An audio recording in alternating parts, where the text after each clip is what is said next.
The eat-out culture in Kenya is growing, with a large number of people finding it much easier to have their meals wherever they are, may it be at home or at work. However, it hasn't been always the case. Less than a decade ago, food delivery was considered a reserve for the wealthy. Well, initially when we started, it seems the concept was a little foreign here. So many of our customers were probably those who had already been exposed to the service outside, maybe in South Africa or in the US or in Europe. And so we've seen a growth with, initially I would say it was a lot of expatriates who were ordering. Then we had this huge influx of the Asian community.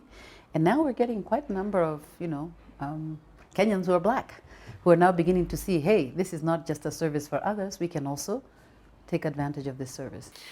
The trend is being driven by high penetration of mobile and internet services, a growing and middle class that is willing to pay for their convenience. We're basically seeing a change in lifestyle in Nairobi as well as in other capital cities in Africa. For example, an example that comes to mind is long ago we used to have chama meetings in people's homes. Now if you go to a restaurant like Java, you'll see several groups of people crowded in, say, at a corner doing the chama meetings there. So we're seeing a change in lifestyle. So there's a shift. You're seeing the average African wanting to basically go through the whole experience in terms of eating out, in terms of the change in lifestyle. If we looked at delivery a couple of years ago, delivery was kind of perceived and tied more to fast food. So it was your burgers, your pizzas, your fried food. And we've still got plenty of that, which I order often, by the way. But you can also now actually order from a fancy restaurant. So you can now get a curry, or you can get beautiful salads and, really well-made food that is more well-rounded, I guess I would say. So people have options. And I think options came about because there was demand. People were tired of eating the same things.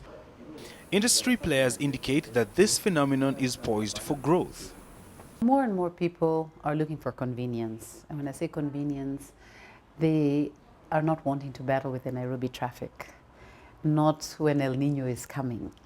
And then they get to the restaurant sometimes, and it's very, very full because a lot of people like to go out. So they have to wait for a while before they can be seated and be served.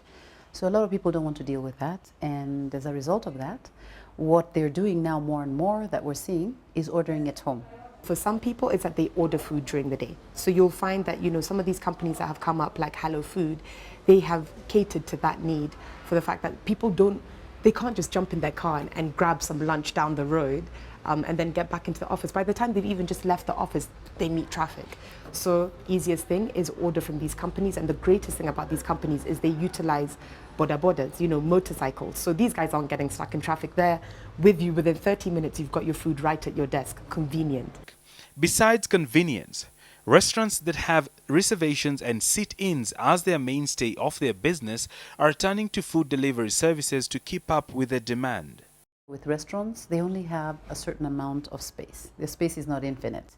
So once they're full, it actually makes financial sense for them to begin to deliver some of their orders, because it means they make not only the money or the profit from the customers who are seated, but from those who are outside as well. So it works out well for the restaurants and for our customers. Despite the development of this service provision, much of the supply has been centralized in Nairobi. However, specialized food delivery companies are extending their reach beyond the capital. The difference between us and a restaurant will only focus in the area where their customers are. But we provide this service to anybody who can afford it. And perhaps that's what makes us a little bit unique, in the sense that I have noticed the competition, what they have done is that they deliver very close within the CBD. We go beyond that. Market players are now betting on continued growth of the Kenyan economy, which will ensure increased disposable income for individuals. Because of the convenience and people not wanting to have to drive in the frustration with the traffic and all those things, it is going to grow. And we've already heard that the economy of Kenya is growing quite a bit. When it grows, it means there is additional income that people are able to use in a way that they can buy the convenience we're providing.